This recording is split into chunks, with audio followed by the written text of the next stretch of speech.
Manipur BJP సర్కార్కు ముగ్గురు cookie వర్గం ఎమ్మెల్యేల మద్దతును నిరసిస్తూ ఆందోళనలు చెలరేగాయి. కుకీ వర్గం ప్రజలు చుర్చాంద్పూర్ జిల్లాతో సహా పలు ప్రాంతాల్లో నిరసనలు చేపట్టారు.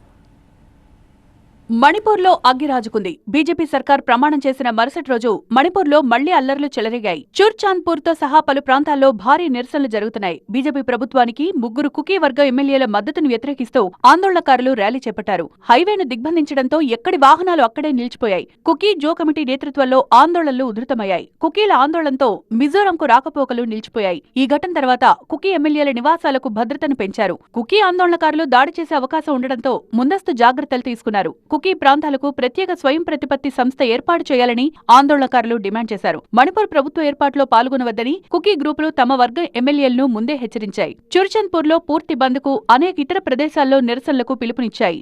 యుమ్నాం ఖేమ్చంద్ సింగ్ మణిపూర్ 13వ ముఖ్యమంత్రిగా ప్రమాణ స్వీకారం చేశారు. కుకీ వర్గానికి చెందిన BJP MLA Nemcha Kipgen, Naga people's front MLA L Dikho Manipur ఉప ముఖ్యమంత్రులుగా ప్రమాణ స్వీకారం చేశారు. ఈ పరిణామం తర్వాత ప్రజాస్వామ్యబద్ధంగా నిరసనలో చేరాలని అన్ని వర్గాల ప్రజలకు విజ్ఞప్తి చేసింది.